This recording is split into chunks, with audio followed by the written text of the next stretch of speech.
What's up, Giants fans, Hub watchers, YouTube and Rumble subscribers, Twitter and Instagram followers, along with KB watchers. What's up, y'all? How y'all doing? Welcome back into another episode of the Young Guns podcast, number 77, I believe. We got a good amount of things to talk about today. Before I get to it, though, shout out to KB, co-host. What's up, man? How you doing? What's up, man? Happy to be here. Happy to be doing this stream again, or doing our weekly podcast. We got a lot of things to talk about, man. Things are heating up here, or for the Giants, so I'm excited. Yeah, shout out to Namar in the chat, Mike Nixon, Lord Commander Manny. I had a little bit of a feeling we might not see that many people, but I appreciate each and every one of y'all for being in here. Make sure you like and share out the stream so that we get the usuals in here. It was a great last week was one of the best we've had in a while. We Yeah, it predicted was. the hiring of Joe Schoen through ESPN and through That was dope. also Yeah. the Wayback Machine. And Mike is actually telling me to check ESPN again. Are you telling me to check the ESPN Giants transactions page again? Let's go ahead and see what's there. Let's get into it. Okay, nothing new. Nothing new. So, Nothing new. Mike, Okay. okay, Mike, gonna need to clear up what exactly you were telling me to check out there. We got Cognac in here, or Conex, like you forgot how to pronounce it. Ligma and Manny, what up, y'all? Ligma ratio, counter ratio. Back to you. But as you guys see, it was Joe Schoen's introductory press conference today. Mac, what's up, man? He was on the calling stream last night. We got a couple of things. There was a lot of quotes to take away. You could even just talk about the way he carried himself, his demeanor, Mhm. the questions that were asked. And I was fortunate. I just came. I'm sure a lot of you guys know. I just came over from Entertainer's stream, which is still going on, where he had Patricia Traina on, and I guess they were allowed to ask her a couple of things like, oh, what kind of questions did you guys ask that probably wasn't publicized and stuff like that. And just in general, KB, let me get your just all over thoughts on Mhm. on how the introductory press conference went, and whatever quotes you want to highlight, or just the overall his what you got from him, your first impressions and whatnot. Yeah. Well, I didn't write down any quotes. 'Cause I didn't think really any of them were. You could take with a, you have to take it with a grain of salt. Most of the Hmm. stuff that he says, it's an introductory press conference. They're gonna pretty much tell you what you want to hear. I got a lot of vibes. I don't want to make this sound the wrong way, but I got a lot of Joe Judge vibes from it. Talking about the culture of football they want to build, the all building this, building that, and we want to make a brand that Giants fans are proud of. I mean, it's stuff like Joe Judge said when he did his introductory press conference as a head coach. So I'm not. He said it That's in a not a knock. different way though. Yeah, right. But it's not a knock on Joe Shane at all. It's something you have to say. What I am a little bit skeptical of, and I don't think he meant to say this in the right way, being what Giants fans went through in 2018. But he was talking about intending on competing and rebuilding at the same time. I mean, we know back in 2018 that's what Giants fans are pissed off about. They Hmm. just want to rebuild. Yeah, But I he was kind caught of he that was kind of quote. I caught yeah. he said something very similar, and I was like, hmm I don't He know about said he that. said he said he's intent because somebody asked a question. Don't really know who it was that asked the question, but he's like, so are you planning on tearing it up? Are you planning on building with what you have? And he was like, well, he's like, I'm not really a rebuilding guy, which I was like, whoa, hold up. What? He's like, I'm not really much of a rebuilding guy. I like to, the people that we have here, we're intending on, competing and also rebuilding at the same, something along those lines. And that kind of, I don't think he meant it in that way, to try to win a championship one year and still rebuild in the same year. I don't think he meant it in that way. I think he just meant he wants to at least put a good product of football out there Yeah, and compete, which makes sense. There was nothing that really, maybe you have some quotes, but there was nothing really that jumped off the page where like, oh, I'm really impressed with this. Like it just seemed pretty standard from any other, introductory press conference that I can really anywhere across the league that you could they're all going to say the same thing. But I do like the way he carries himself. I mean, I guess you could pick apart those things. He's supposed to be a little professional. He's a GM, you know. When he was saying everybody that he thanked, it that was really goes wrong. to show you. Wait, I was It want to say that really, how many? yeah, That was like what dude, three, 4 minutes, that was about five? almost 5 minutes of his Yeah, of the start, and it really goes to show how much people you have to know to be in this kind of position, and how many mentors you really need to have. Like pretty much everybody that he mentioned were people that were in a higher place than him that taught him the way. So he's 42 years old, 20 years of NFL experience, and he's had so many people that taught him, which I think is very impressive at his age. So I'm excited about it. I mean, like I said, to keep it short, I don't really have any quotes that really impress me about him. I'm just excited to see where this is going to be leading. A lot of people are talking about Brian Dable now being Miami's favorite. Well, it came from freaking Pat Leonard. Pat Leonard just loves to shake things up with Giants. He just hates the Giants for whatever reason. But that could be true. It could be wrong. But I'm looking forward to what Joe Schoen is going to be doing as first the head coach position. Mm-hmm. And so shout out to, I see Isaac Moore in here, Levance, Twizzy, Benny, what's up, man? Duran Osman, member alert. Thank you guys for being here. Remember, like that stream up and share it out. In terms of quotes, yeah, it's not really like, I guess, quotes in the sense of how we've been talking about it the past 2 years, where it's like, oh, there's one specific thing he said or two specific things he said. It's just, you remember a couple of the general topics, right? Like we just touched upon. Jesus, 5 minutes of thanks. He went through the entire Bills organization. I feel like he went through And Carolina, I feel yeah, like too, when he's talking about Carolina he went and through from the Miami. top, from the Yeah. owners to Brandon Bean to a couple other guys. Then he went to Carolina, whoever he knew over there. Then he went over to Miami, and I was just like, he even thanked his family. I was like, you know, that's cool, I guess. You know, that's quaint. Thank his family and whatnot. He's a Midwestern guy, I believe, so family values and whatnot. But just the overall impression I got, and I don't want anybody in the chat to take this the wrong way either.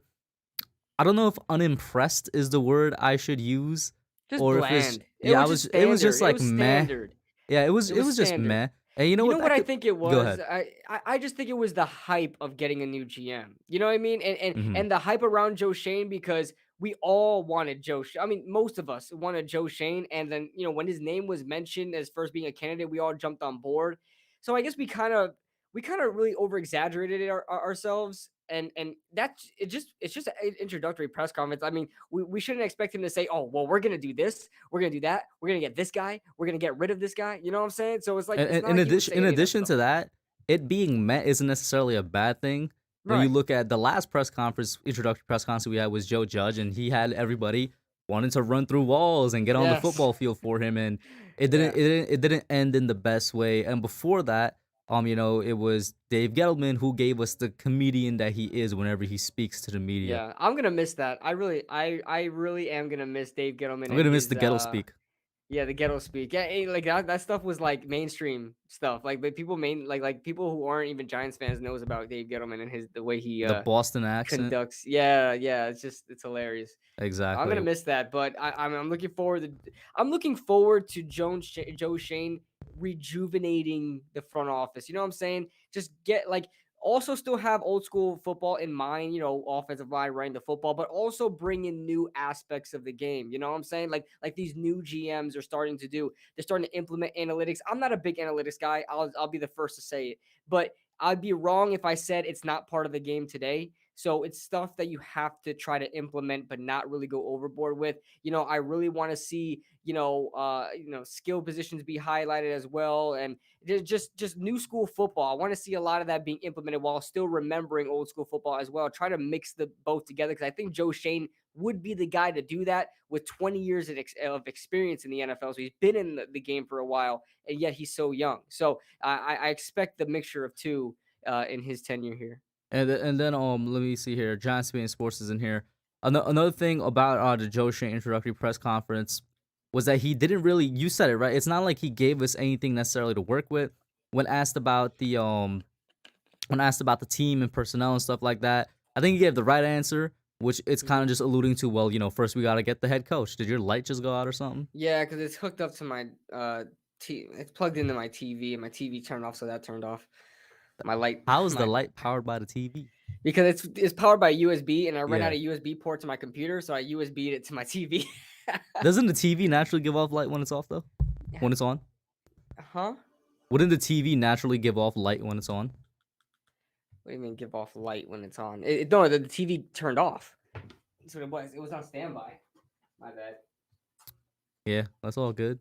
Look at him. All right, we're good. He's invisible now. We're good, guys. And now he's visible again, at least one of his arms. are I didn't have the visible. cable box on, so once the TV shut off, the light shut off. Yeah, but so yeah, he was given the right answers, right? Which is just alluding to we need to get the head coach first and all that. I got an interesting question from one of the viewers or one of the subscribers. I'm not gonna say their name, but one of them was kind of saying he got the impression, or they got the impression, that Shane may be a yes man. And what do you think about that, based off your impression? Do you feel like anything gave you that? I was like, I don't know. I didn't get that. I just felt like he was just giving us What do you mean by basic yes man? Like a answers. yes man to ownership? Yeah, to ownership. I don't know because Joe Schoen made it And clear I as far as wonder the I wonder if that's influenced by the fact that he actually wants to give Daniel Jones a fair shot, or that's what he's telling us, because that had a couple Giants fans on well Twitter, for example, riled up. here, but here's the thing.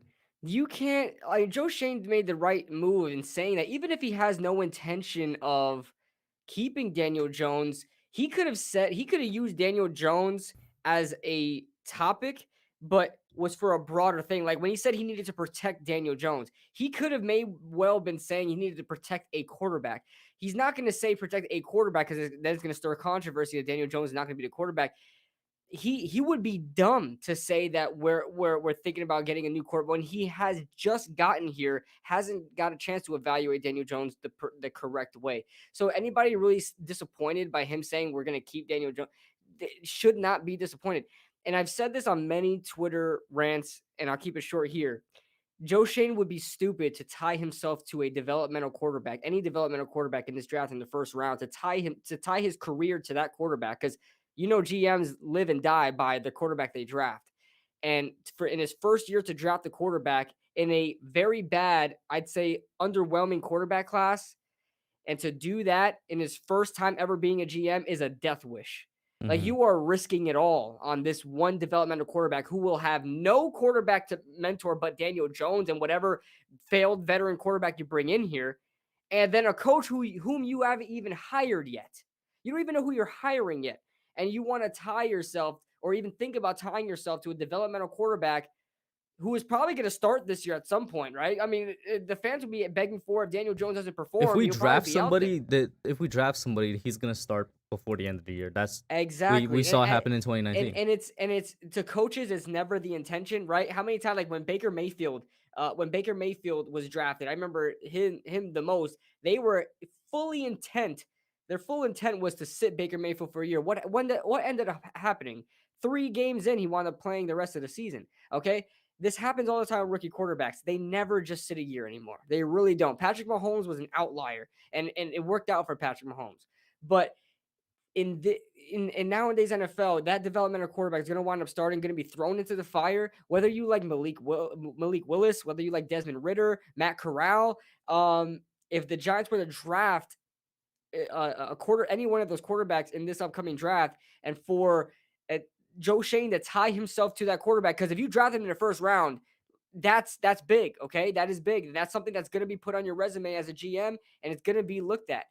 If you fail there, your job you're done with your job. You're not going to get another chance. You're really not, and it's unfortunate, but you're not. Look at what happened with Dave Gettleman. I know Dave Gettleman did a lot of other things, but part of it was Daniel Jones. I mean, part of it was. Let's be real here. We all like Daniel Jones. I think we all softened up to Daniel Jones. We could definitely take a chance in the podcast right now to just literally give a good section to Daniel. You could. I Hmm. know you're about to get into it, so I would just ask you to Yeah. just list what he has going for him and what was against him, but then also all the mistakes he has made as the Giants quarterback in the past 3 years. Wait, say that again. I was looking at the chat. I was just like, give us, what he has going for him, what Oh. the Giants didn't do for him, and then what Daniel didn't do for himself, basically. Oh man, that's a lot to go over. First, I mean, what Daniel has. I mean, I say this, and it's like I'm convincing myself to say it. At one point, I was convinced, but now I'm just Oh, by trying the to way, convince Miz, okay, myself. yeah, thank you for tuning in. He says he's gonna be Mhm. back. And Vizet, what's up, man? Oh, what's up? What's up? But I'm trying to convince myself. At one point, I was like last year in that Saints game. I was. I believe there's a franchise quarterback in Daniel Jones. I know that is so stupid to say. Trust me, I know. 21 touchdowns in 2 years. Okay, I get it. All right. I know there's a franchise quarterback in Daniel Jones. Kirk Cousins, in my honest opinion, is a franchise quarterback. not the best, right? But in my opinion, as soon as Daniel Jones came out the draft, that's who the pro comp to Daniel Jones was, is Kirk Cousins. That was the pro comp for Daniel Jones. And I think he can be a Kirk Cousins. I really do think that. And that's not a bad thing. It really is, especially at his age, it's not a bad thing to be Kirk Cousins, okay? Minus the prime time, being bad in prime time like Kirk Cousins is. But there is a franchise quarterback in Daniel Jones. He has a lot of it. His accuracy is a lot better than people give him credit for. His arm strength is a lot better than people give him credit for. His ball placement is a lot better than people give him credit for. His thing is his awareness, his sense of pressure, his I don't know, just sort of like a gunslinger mentality where he likes to take chances, but sometimes he's kind of, Like I've said it several forced to times be more before, it's beating to conservative. a dead horse at this point. But they took the gunslinger out of him. They did. They honestly did, and that's what I was trying to convey. And you pretty much just said it spot on. They definitely try to hold him back a little bit, and whether that be for a I good thing mean, or a bad thing. Mara said it today, and I was surprised. He was like, "We did everything in our power to basically fail Daniel Jones." I'm paraphrasing here, but he gave that quote, and at first when I saw it, I Yeah, was like, "There's no way he said that. There's no he actually yeah, and admitted he that." actually said that. You basically did everything to have Daniel Jones be set up for failure. When you go, all right, regardless of how great Nick Gates is, regardless, to go into an offseason and come out of an offseason not having a competition at center, a competition for your fifth round left guard who was graded terribly last year, to not have any competition is sad. I mean, you got Ben Bredesen, you got Billy Price, but was that seriously the best we could have done to try to help this offensive line? I know the problem was with Dave Gettleman and the regime last time was their overconfidence in what they've done. They felt like since they've addressed one position that they don't have to address it again because the guy that they drafted in the place that they drafted is going to be a stud, a star, no matter where they drafted him. Shane Lemieux in the 5th round, Nick Gates being undrafted, you name it. Okay, Matt Parrott in the 3rd round. You know what I'm saying? So that was the problem. And that's how they failed Daniel Jones. They really felt like for whatever reason, I like Daniel Jones, but he cannot carry a team. All right. He cannot do that. Kirk Cousins can't carry a team. Okay. He could possibly help a team be better, which I think Daniel Jones can do. Because if you look at now, comparing Daniel Jones to Jake Fromm is stupid, right? Because Jake Fromm is no way, shape, or form should be a starting quarterback in the NFL. But you see how the offense was ran without Daniel Jones. We all complained about Daniel Jones until Mike Glennon and Jake Fromm took over. I mean, they couldn't even complete a pass, for crying out loud. They couldn't complete a pass, Kush. I mean, look at the game we went to in Washington. Jake Fromm was running for his life. He had no time to throw. I'm surprised Daniel Jones was able to have the time to throw and actually get an accurate pass out with the pressure he's under constantly. You know what I'm saying? Hmm. I mean, not saying that Daniel Jones was the most pressured in the league, but you get my point. Nobody's getting open. The mixture, the combination of those things. Daniel Jones does something for this team. He's not going to be enough But for him to carry a team. with That's all for that sure. being yeah, with all that being said, now let's or when I say let's, I really mean you. My bad. You cover what he hasn't done for himself. What he All hasn't done for himself. exactly the all the mistakes he's made, things that Yeah. he should have been better at, all Yeah, of that. what we should definitely be better at is his pocket awareness. That I think that's really screws him over. His nonchalant sort of attitude to the pocket, and it's something that we were begging for with Eli in his later years. Yeah, I gotta take this gotta, down gotta because get a like green screen out. yeah, because like it wasn't gonna work, and I never had a chance. But go ahead. Yeah, but I mentioned it a lot over the past couple of years since we've had Daniel Jones. We begged for the next quarterback, to not be as scared in the pocket as Eli was. Well, now we got a quarterback the complete Oh opposite my that god, really the does man. not see any pressure at all. And so it's like we can't have an equal balance of things. First, we had a quarterback that was scared of someone breathing down his neck, and then you have a quarterback that doesn't care if he gets hit 100 times and just doesn't feel pressure. That big Like thing Daniel falls down Jones into this, does. by the way. That's pretty dope, man. Yeah. That really is dope. But Daniel Jones has to limit that. Definitely has to limit, and that adds on to awareness. But the fumbles. Even though he hasn't lost as many fumbles lately, he definitely puts himself in harm's way a lot. The mindless interceptions. I mean, dear God, the Buccaneers interception to Steve McClendon, dude. I think it was Steve McClendon that he threw an interception. Just stupid. So Daniel Jones definitely And then doesn't do that the for himself either. one part I feel like you're forgetting, learning, or I guess never learning how to slide. Yeah, that That that is is true. very, But very big I because will that got say him. that, but there are a lot of quarterbacks that don't know how to slide. Josh Allen don't know really how to slide. I mean, he's done it, But but do they get consistently injured in November and December months because of it? no. But Josh Allen is going to be hurting his career if he keeps doing that. I mean, I agree with you, right? I agree with you. But we look at his injury in 2020, where he got, I think he came back against the Cardinals. I forgot which team Hmm. he got injured in, but it was an The injured on Bengals a game, run. It was injured Bengals on a game. run. He was running. He didn't slide, or he slid awkwardly, one out of the two, and it was a high ankle sprain, right? Hmm. This past year against the Cowboys, that run into the end zone for a touchdown. Now, this is more on Dallas than it is on Daniel. But Daniel led with his head, and that caused him to get a really, really bad concussion. That's the one where he was frothing at the mouth, if you remember, and he was Right, stumbling. right. And on top of that, later on in the year, he got the neck injury, which I'm sure wasn't helped out by the fact that he had a concussion earlier on in the year. And that's also on the coaching staff as well, which is another thing to cover. That's been more of a con than a plus for Daniel. The coaching staff kept running him into linebackers. It was a terrible combination of them running him into linebackers and him going headfirst into linebackers instead of And, sliding. and my biggest problem is I think Daniel Jones can be a design run quarterback. You know what I'm saying? How Josh Allen is used and Cam Newton is used. But and one thing that you mentioned, the sliding thing, he has to he has to learn how to slide in order for you guys to run these type of plays. But you also have to have the right personnel. How can you call design runs with that offensive line? How can somebody do that to a quarterback? Are you out of your mind?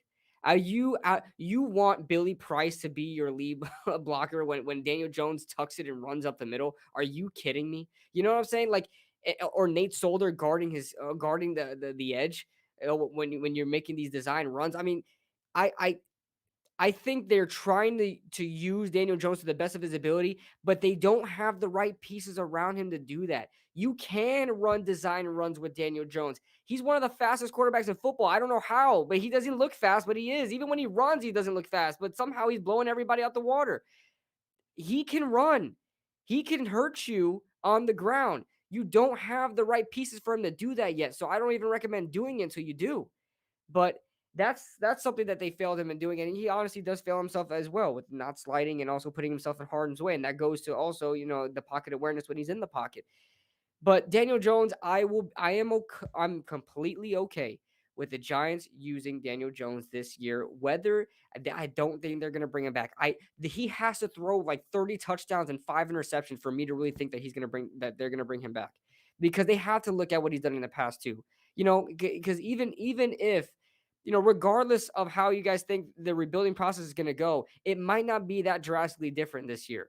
This year, it might not be drastically different. We're only going to have one draft and one free agency period, and we're going Mm-hmm. to be getting rid of a lot of contracts. Okay, this year might not look any different for as far as the roster goes. So you're probably going to get relatively similar numbers from Daniel Jones. He has to blow our minds to stay through another And basically, contract. by blowing our minds, it's not like we're asking something unrealistic. We're just asking him to make the leap that we thought he would have made last year. That's what it's gonna take to Yeah. blow our minds. You're gonna have to take some sort of And leap in your performance. pedestrian numbers won't save him. I don't think it's going to save him. If he throws for 21 touchdowns and 12 interceptions, 10 interceptions, that's not going to save him either. He really has to go, especially with the quarterback class next year. It's going to be great. Okay. And if you save up money next year and you are able to try to bring in a veteran quarterback to be a bridge, if you miss out on a quarterback, or if you don't feel like you want a quarterback, or you're not in a position to get a quarterback next year, Daniel Jones, I really don't see being a part of the future next year. And I'm okay with that. I'm okay with using him this year and trying to, look towards the future next year and build this team the right way. But Mm-hmm. yeah, I And to add can't. on to Yeah. that real quick, shout out to Edward in here, Vincent, Anthony Barker. Anthony, trust me, we're gonna get to that question. I'm sure that question is gonna take up basically like 40 minutes of the stream. Engraven in here. What's up, Engraven? What How up, you doing? Make sure you Engraven? guys What's check him up, out. dude? Stan Albert, thank you guys all for tuning in.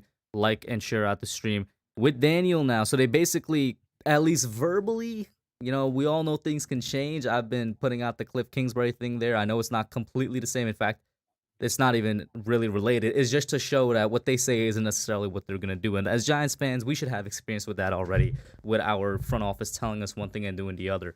But it looks like they are gonna keep him this year, which I've been saying for a while. The best option, in my opinion, is to use him as the quote unquote bridge quarterback while giving him that fourth year with hopefully a legit offensive line or a good offensive line. So, he tries to prove himself, one, and two, even if he doesn't, he's on a very cheap contract. We have a cheap quarterback for the year, and Hmm. we move forward the year after. I feel like that's always been the smartest and most efficient thing to do. It looks like that's what they're going to do. It does look like they're going to put a bit more effort into fixing that line.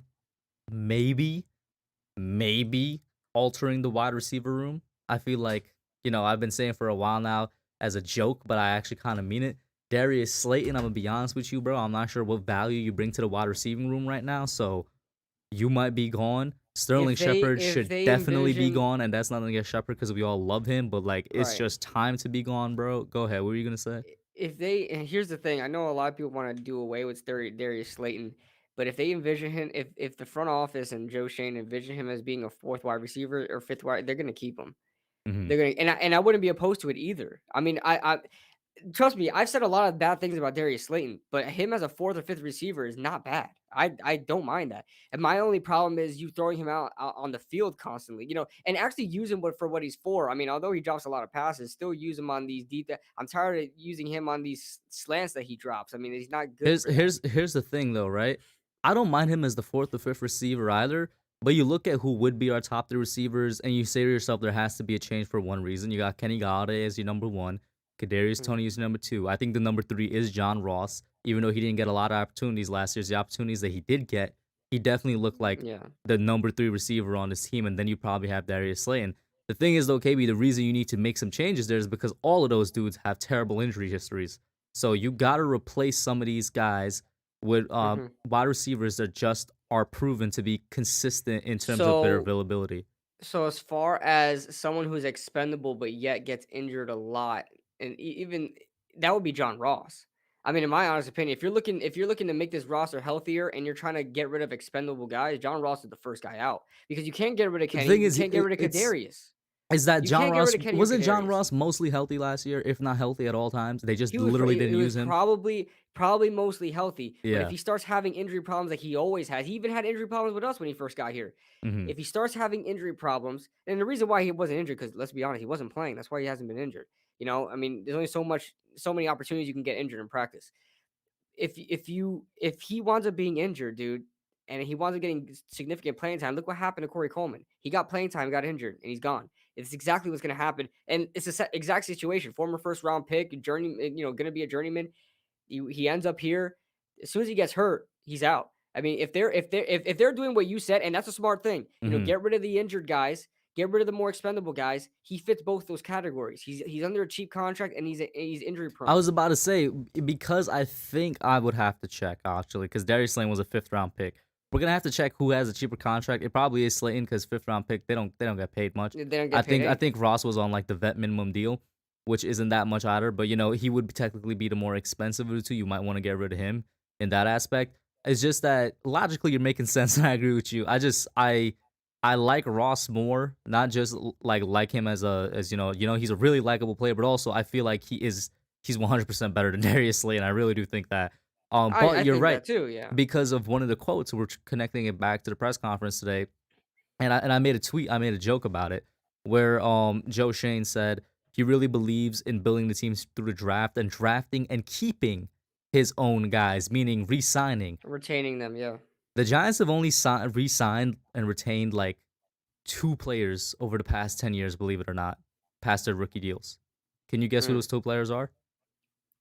Well, okay, hold on. Have only retained two players Past i- their rookie in deal. in in the Dave Gettleman regime. No, in like the past 10 years. Oh, in the past 10 years. Holy crap! Odell Beckham and Eli. Odell, well, Eli's rookie contract was up like 20 years ago. But No, Odell Beckham, past their rookie deals. Okay, I'm sorry. I thought you meant retaining in general. Okay, so Odell Beckham and JPP, and both of them okay. were traded the season after we retained them. So Well, that's why, that's a Gettlemanism right there. so that's That's the why Gettleman effect. I retweeted with saying, oh my god, drafting and retaining our guys, is this an alternate reality? Because we legitimately haven't done it in 10 years. Forget Gelman, like this was even under Reese, we haven't done it. And that's just really sad when you think about that.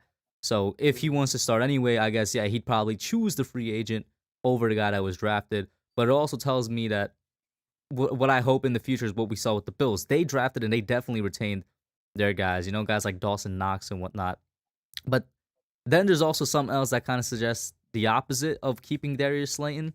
And that was I was talking to a Bills fan, and I actually know quite a bit of Bills fans because one of my closest friends is a Bills fan. He lived up in Buffalo for a while. I tried to Mhm. convince him for years to be a Giants fan, but when he moved up in Buffalo to attend college, it was right when Josh Allen was drafted. So he hit the Buffalo wave at the perfect time. Like it was crazy.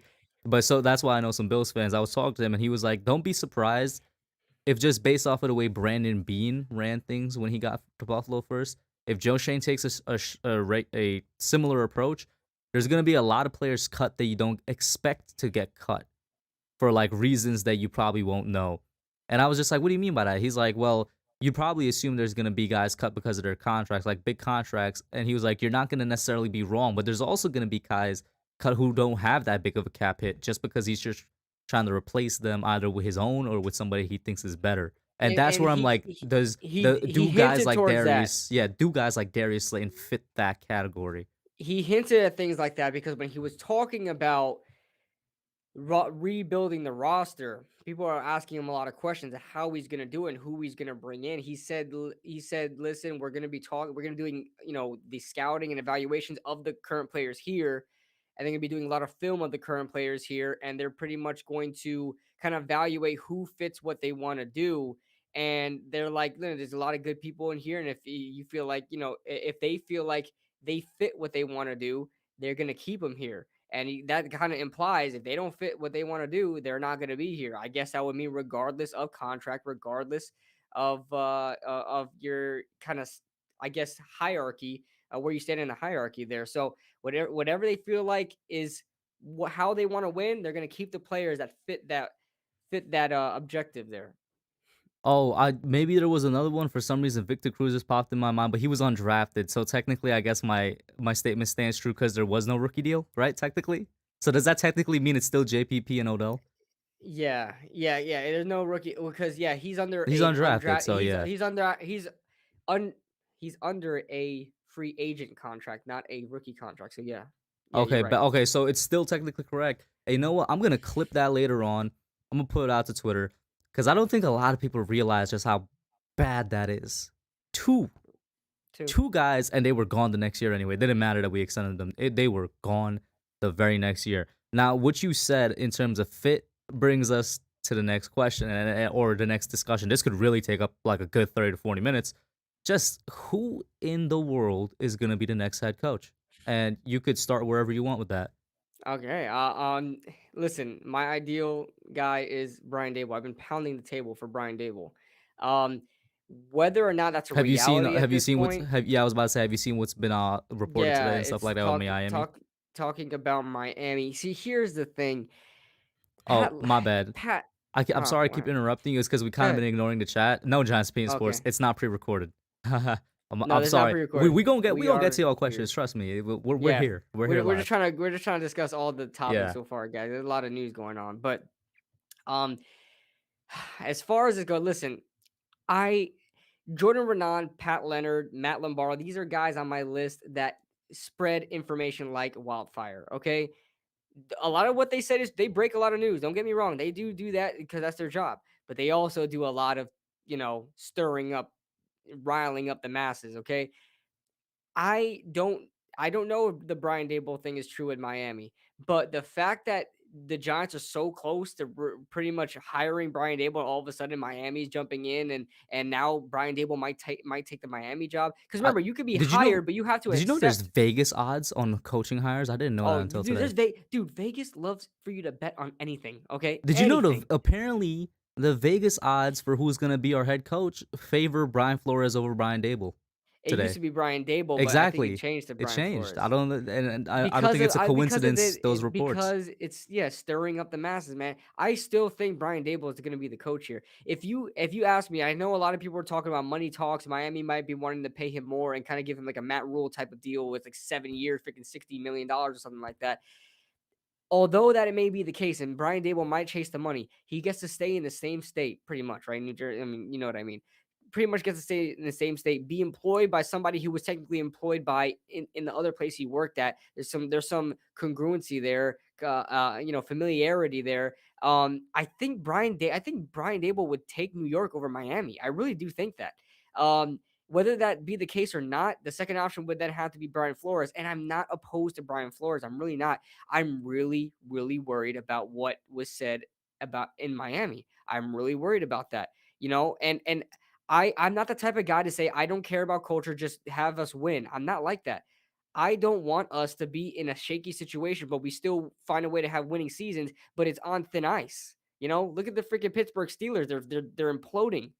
You know what I'm saying? Because they have a bunch of people and personalities in there that just don't match. I don't want that for the Giants franchise. I don't want us to be a circus, especially coming from our head coach. The head coach needs to be the most grounded guy in that whole entire franchise. He has to be the most grounded guy, the most reasonable dude. And if what Brian Flores accusations are true, that or allegation, whatever it is, That's the great question you brought up, though, right? When nobody if knows it's how true true, they are. but nobody's denying it. Like I haven't seen one person come out and said that is not Can I true. point Not something even an out about anonymous that real quick? player. Two things. One that goes is in favor of Brian Flores, and one that is the exact opposite. Kind of Hmm. makes it seem like these things are true. I'll give the bad one first because it's more recent. Like I said, I just came up from Tanner stream where he had Patricia Traina on. We know she's a reporter. We know that means she has connections to places.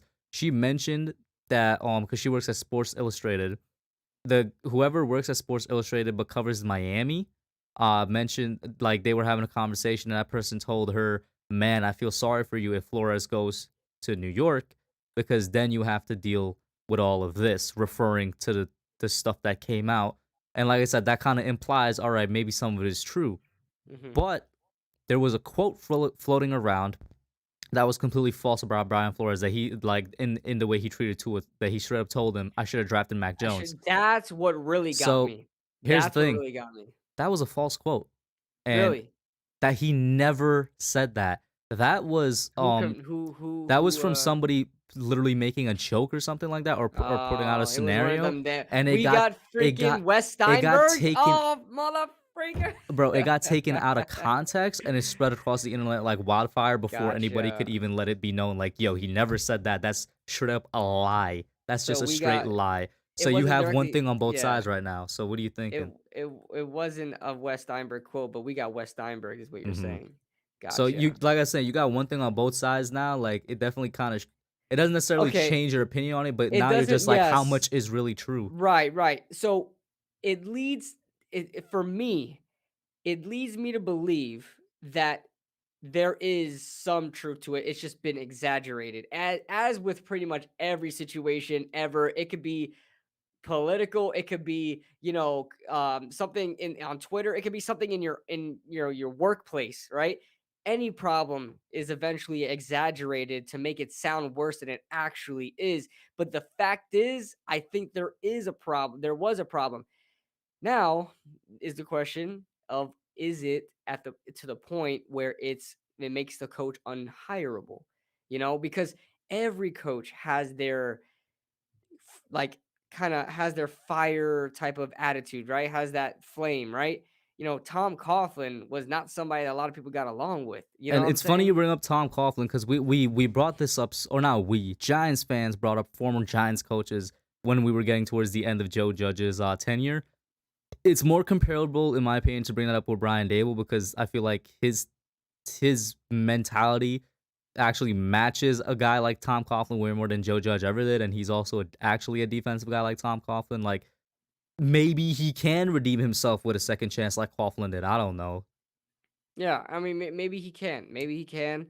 And yeah, it's very similar to Tom Coughlin actually, because he was successful in Jackson when they got rid of him. They got rid of him Um, because of almost exactly the same thing. yeah, and we'll see, man. We will really see. But the my only thing is, I'm very let's. I mean, you can look at the data, but as far as deep, and a lot of people think this is just like bogus. Defensive head coaches and offensive head coaches. Let's be real. Offensive head coaches are much more successful in the NFL. Are you talking about currently or just over history? Just over history. Over I history. mean, Well, No, I would Bill, say I mean, currently. I would definitely say I currently. okay, let's go currently then because I probably can't win that defensive back. I'll have to go way back and then with research I don't have right now. But as far as currently right now, I mean, I guess you could point out a couple outliers, right? I mean, Before you continue, because I don't want to continue to ignore the chat, let me just read a okay, couple of our that's comments, right? just Yeah, so Twizzy says if Dable goes to Miami is because we didn't want him. Stan Albert said Dable did coach Tua at Alabama, and then Isaac said uh is because they're taking too long. Is he talking about the Giants in terms of how they're going with the head coaching search, which relates to Edwards' question? Are you happy with the head coaching search?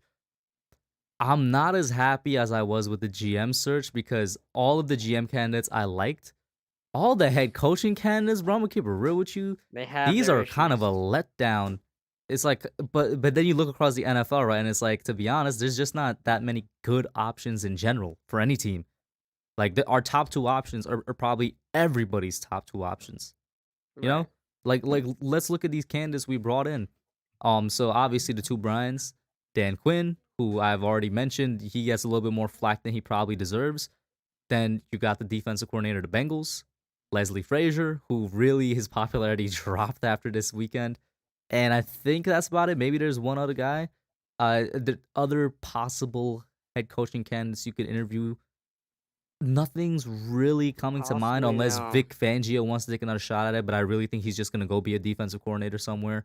And Hmm. it's like, yeah, like there's not much options around the NFL in general, but still, it hasn't been the best crop, I guess you could say. What do you say to that? Yeah, and I would definitely say that as well. I know a lot of people are talking about like, I just seen Ash talk about Todd Bowles.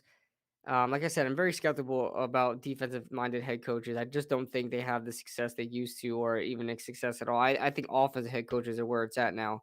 Um, so as far as the pool from that, yeah, I mean, there's Nathaniel Hackett. I don't know anything about him, And but I know speaking of he's been offensive around coaches, there. is Brian Dable not the only offensive guy on the market right now? Like for real, he's got to be the only one.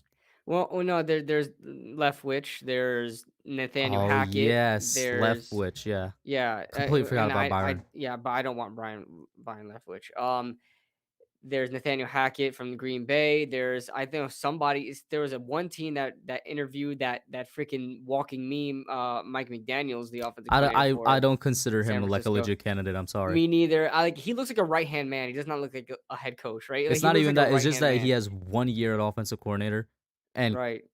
with that same thing with Byron Leftwich, it's the question of yo is what's his name is no risk it no brisket Bruce Arians calling the play, is Kyle Shanahan calling the play, and we always say it's the Shanahan offense, right? So like I'm Hmm. like I stay away from offensive coordinators in those positions. Dable is a completely different story because Sean McDermott's a defensive head coach, and Dable did Right, has right. literally everything to do with that Has Buffalo Bills control of offense. everything and the The way he development. built it, the scheme, the Exactly. development, everything he has to do with that offense. And the development of these players, like Josh Allen, like they got there around the same time. I think Brian Dable is his fourth season as offense coordinator over there, something like that with the Bills. That's I mean, Josh Allen is a what fourth year head coach, fifth year head coach, is he not? So they got right around there around the same time. And Did you say Josh I Allen's a head coach? no Josh Allen, no, the time Josh Allen got to Yeah. Buffalo is around the same time that Brian Dable got to Buffalo. Yeah, Josh I Allen think they 5 year. both. I think Dable either got there in 2018 or 2019, one out of the two. It was his 4th season. This was his 4th season So as head 2018 then. coach. So 20 so and that's when he was drafted. That's when Josh Allen was drafted, no? Yeah, Or was it 2018. 27? Okay, 20 so they got Yeah. there at the same time. So Hmm. I really equate Josh Allen's development. I really correlate that to Brian Dable. Brian Dable, I think, really had a big part in that, and so I don't take that lightly. I really think he could develop a quarterback. Not saying it's Daniel Jones. I know our guy Fist Vegas thinks that we think that Brian Dable is going to be the And, answer and to and Daniel let me Jones. just say this for everybody, because I've said this. I think it was either with Ash or with Nate or with Diggy or somebody in one of their streams, where I'm like, Giants fans need to stop doing this thing, where it's like they take Brian Dable's most successful example of developing a quarterback, which is Josh Allen, and they want to say, oh, is he gonna do that? Is he gonna make the next quarterback Josh Allen, or he can make the next Oh my quarterback God, Josh Allen? the No, argument that people are all it means, making. literally all it means, is that he could get the most potential out of a quarterback there Yes, is that's and all we're take them to their saying. highest ceiling. That's all we're That's saying. It it. doesn't matter who the That is it. quarterback is, guys. There. Oh my God. I on Twitter. I was losing brain cells. They were just like, oh, so now you think that Daniel Jones is Josh Allen. So you want Brian. That has nothing to do with it. Nothing to do with it. But you look at how Josh Allen was literally considered a bust at quarterback in his second year. A bust. They were talking about him as being potential bust. His third year, he shines and he becomes one of the best quarterbacks in football when he was one of the worst And quarterbacks in I don't mean to football. interrupt you, but Isaac, this is still part of the argument me and KB are like fighting against. If you say DJ already hit his ceiling, all right, that's not a reason to not get Dable. Let him unlock the potential of whoever the future QB is, whether it's DJ or not. Exactly. And I don't know why everybody is tying themselves to Daniel Jones when this is his last year on the contract, Yeah, isn't it? yeah. So, I don't think we're without taking a the fifth fifth year year option, option. well, I I really don't think wouldn't. we are. I would not either. I wouldn't, and especially from like I said, you don't want to even a first year GM doesn't want to take a fifth year option on a quarterback they just met.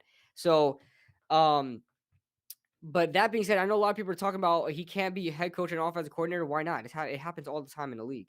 Mm-hmm. All the time. I mean, there is a offensive coordinator. Like when we had Pat Shermer and Mike Shula. Mike Shula was an offensive coordinator and he didn't do anything. Okay, he was pretty much a quarterback's coach. It was Pat Shermer calling the plays. Ben McAdoo. Ben McAdoo, when he was head coach, called the plays. Okay, happens all the time in the NFL. Bruce Arians in his time in Arizona, he was calling the plays. Even now, Andy Reid. I mean, I think Andy Reid is still calling plays, even though our guy, not our guy, but Eric Bieniemy is over there as offensive coordinator. He gets a lot of credit as well, but Andy Reid is calling the plays in Kansas City. Okay, the head coaches, whether they be offensive or defensive, if they really feel like they need to be calling plays, they do that. They Mm-hmm. do. They exactly. Matt LaFleur, Green Bay, he calls the plays. Okay, so that's irrelevant. I know a lot of people are talking about, since the offensive coordinator doesn't mean he's going to be a good head coach. You're absolutely right, but it means he knows how to develop one phase of the game. You know what I'm saying? If we have a problem in offense, which we clearly do, why are we going to get a defensive head coach? It was very clear that Miami was really, I mean, and we could talk about Tua all we want, but Miami really had a bad offense. I mean, their offense did not help them win games at all, and And that Flores, partly is one of due the to the things, fact of a defensive minded head coach. yeah, one of the things he sucked at was hiring a good offensive coordinator. I think he Yeah. went through 3 of them in 3 years or something like that. Shout out to Yeah. the heavyweight champion of the world in chat, Ravon Anderson in chat as well. He says Flores will not believe in Jones and Watson is connected to Flores. But Mara said training for Watson is out the question. Yes, I don't think that necessarily means he's not going to believe in Jones. And this is where I get worried because just because of the way Schoen spoke today, because I would agree with Ray Vaughn. I don't think if Brian Flores came here, he would want to keep Daniel Jones. But just because of the way Joe Schoen spoke today, it makes me think, did John Mara actually take a step back from putting his hand in football operations?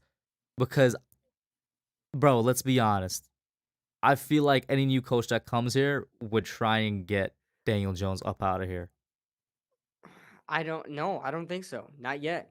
I don't think so. I don't think it's a smart move. Like I said, I mentioned it before. I don't think it's a smart move for any first year GM coming to a new team. Like he wasn't hired from within. He's coming from another But organization I'm to not do saying that. whether it's a smart move or not. I'm saying they would try and get picks out of him.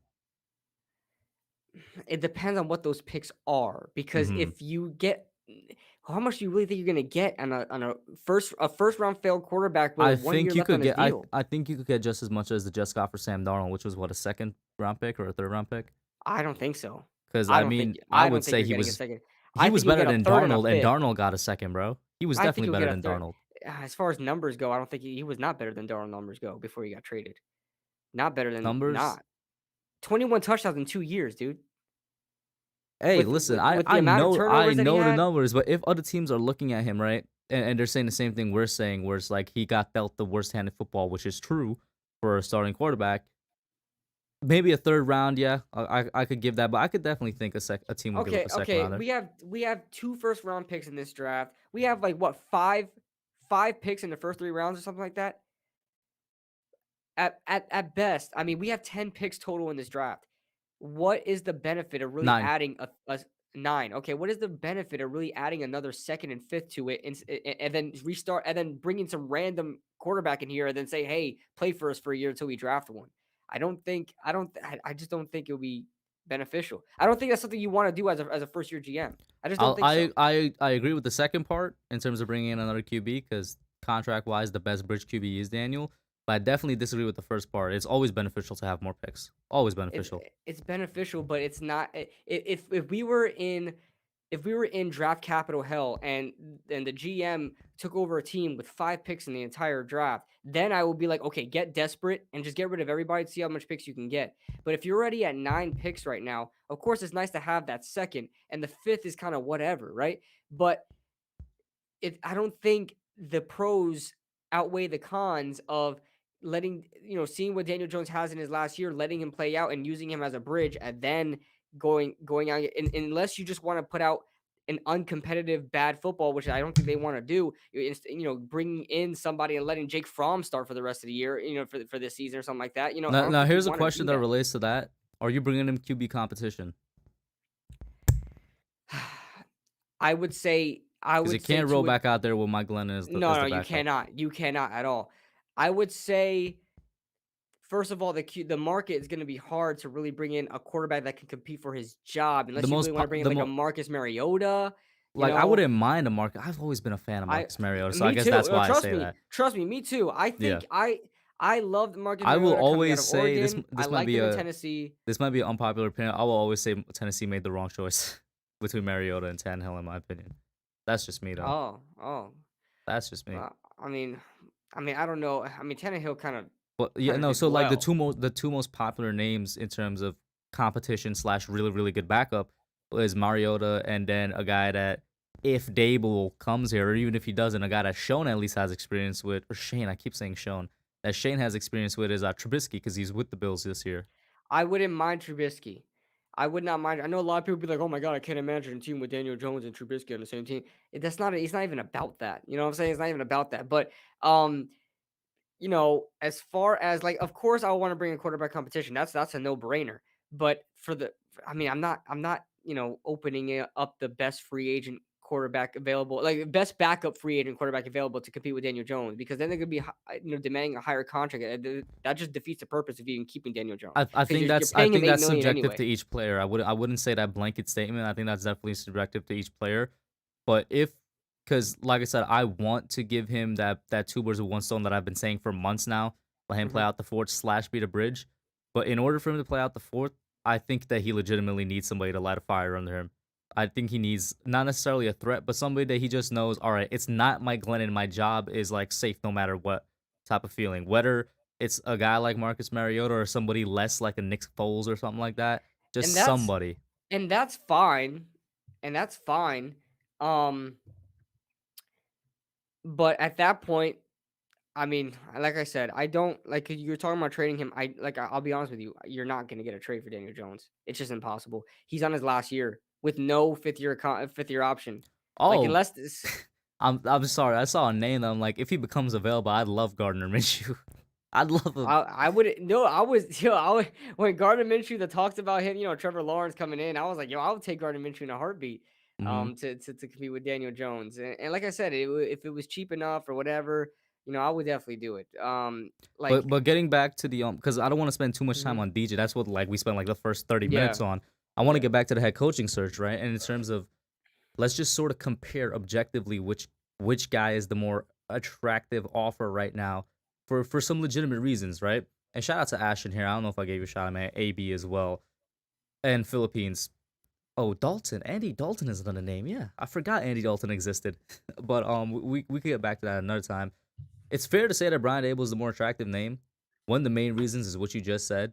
Current history, recent history, offensive head coaches are the ones with success. You look around the league, that is just where it is. Mhm. Just over the past 6 to 7 years, I'd say. But also, let's look at who would be their running partner, right? Their running mate.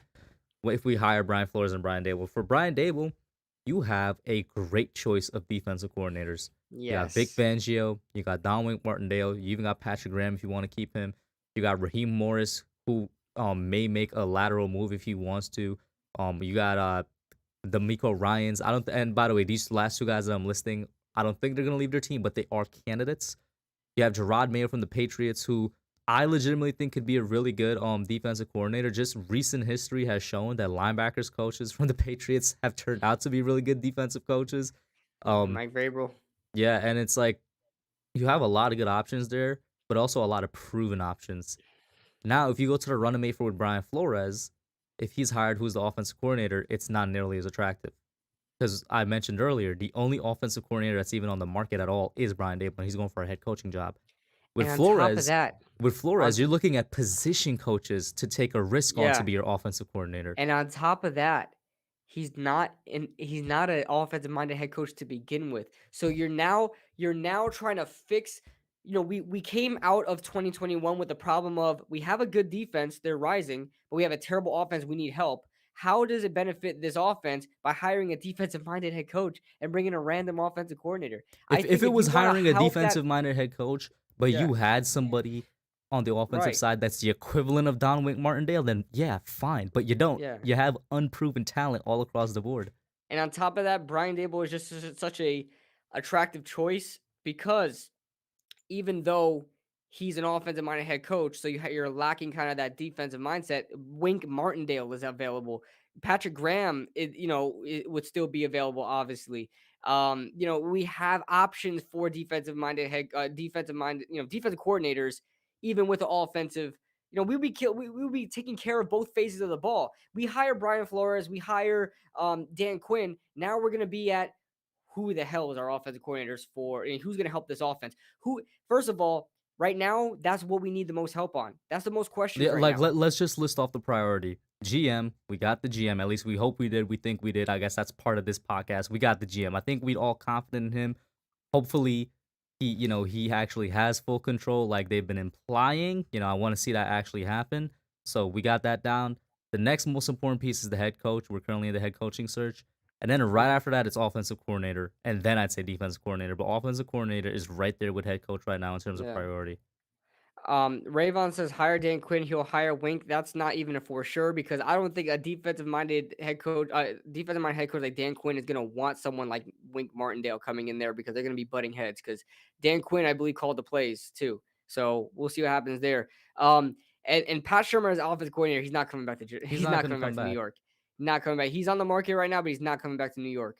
DJ, yeah, I get that DJ's best ball was with him, but he's not coming back. But you also have to think about, and this is why we're talking about with Brian Dable earlier, not just for DJ, for any quarterback of the future, we know he could help develop them. Pat Shermer, I'm not sure if he has that same talent or that same coaching ability to develop just any quarterback. Maybe I'm wrong on that. He Just had I know I he had a think chance to do it I in Denver, and I know think he didn't have the best quarterback, but I think you are wrong. I think everywhere that Pat Shermer is a fantastic offensive minded coach. I don't think he's the best head coach. That's the only problem. But everywhere he went, he had offensive. He freaking won the Super Bowl with Nick Foles, didn't he? He wasn't the what? offensive coordinator. Wasn't he the offensive coordinator with Philly at the time? Pat Shermer? Pat Shermer, no, or the quarterbacks coach. Quarterbacks coach. Pat Shermer was in Philly. He was with Nick Foles. Yes, Pat Shermer. yes. That doesn't make sense because he was the offensive coordinator of the Oh, he's Vikings that year. The Vikings. No, hold on. He Bro, was. are you Yes, he good? was. No, he wasn't. He helped Nick Foles. How can he help Pat Nick Foles in Shermer. 2017 if he was the offensive coordinator for the Shermer. Vikings in Oh 2017, no, bro? not with the Super Bowl then, but he helped Nick Foles. Not in the Super Bowl. Not in the Super Bowl. Let me look at his Philadelphia Eagles. Okay, 2013 to 2015. Then he was the interim head coach. Okay. But he's had success everywhere he's gone So why was he with fired from Denver if he's such a quarterbacks. great offensive mind? Huh? He wasn't fired from Denver. The head coach was fired, so he's gone. Oh, word. Yeah, he wasn't fired from Denver. No, I'm just asking you because Denver fans were very happy to let that man go. Well, because I mean, it's Teddy Bridgewater is their quarterback, dude, and Teddy Bridgewater, first of all, did not even do that bad. And Teddy Bridgewater never does why am I bad. making a case for Pat Shermer? He's not coming Yeah, here. you He's tell not me coming here. that, bro. That's what I was wondering. The only thing I was saying is that Pat Shermer is a good offensive coordinator. In his time with people give him a lot of credit when he was with Philly, okay, because of the whole freaking Nick Foles crap, okay. Um, People give him a lot of credit with Minnesota because of how he was able to adapt to running the ball with Dalvin Cook. Because I remember they fired their former offensive coordinator before for not running the ball. What was his name? The guy that he went to Jacksonville. Um, then they got Pat Shermer in there. He actually like balanced Kirk Cousins and running the ball and so on and so forth. And then he had success there. Came to the Giants, had success with Daniel Jones. And then he went to Denver. Honestly, had a lot of success with Teddy Bridgewater. I think Teddy Bridgewater played his best football in Denver. I know Denver fans didn't like that because it's Teddy Bridgewater. He's not much of a high ceiling, but Teddy Bridgewater, I think, played some of his best football. They started You're 3-0, you're didn't they? still out here making a case for Pat Shermer. I've been I counting the don't. minutes. It's He's like not four coming minutes in. here. He's not coming No, here. no, But I'm just asking you to end it because it's 4 minutes of you I think talking about no, Pat but I Shermer think now. I think because everybody's talking about it like he's terrible. He's not. I don't know where anybody can show me that he was terrible. He's not terrible. He's never had a terrible year as an offensive coordinator. Never. He's always I've had good never said he offenses. was terrible. I just said I would have more faith in Brian Dable to develop whatever future Oh QB hell there yeah, is hell than yeah, Pat Shermer. hell yeah. That's Me literally what I too. said. Me too. But no, but you said you don't know if Shermer had any potential to even develop another quarterback. That's what you said, and I Yeah, said the that's future wrong. quarterback. Yeah, I think he could develop any quarter. I think he's messed with every quarterback, dude. he's had good success with Nick Foles, I guess, in 2013. If you want to say that, He had whatever one of Nick the Foles. best offenses with Case Keenum. Yeah. I was gonna list Case Keenum and then those are the three quarterbacks he worked with, bro. They're not Exactly. like. And they were good offenses with those quarterbacks. That's what I'm telling you. He's not in charge of getting the quarterbacks. He's in charge of developing the quarterbacks. And in the years that he was offensive coordinator, he was pretty good. All right, let's get away from Pat Hey Shermer. man, yo, KB's a Pat Shermer stan confirmed, bro. I I do like counted Pat it Shermer. I six hated him minutes as and a head counting. coach. I hated Pat Shermer as a head coach. I loved him as offensive coordinator. Same thing with Ben McAdoo. Same thing with Ben But McAdoo. getting back to the whole topic, the package that you'd get with Flores is a lot more questionable than whatever package you'd get with Dable. But that brings us to like who just we know it's a sparse market for OC right now. Who would you consider for OC if we did get Flores? I mean, you have to get a position coach. At that point, you have to look at different positions. That's impossible to do because you have to look across 32 different NFL teams and look at quarterback coaches, wide receiver coaches, tight ends coaches. So That's the impossible. three most popular names: Bills, Ken Dorsey, quarterbacks coach; He's not coming Chiefs, at Brian Flores.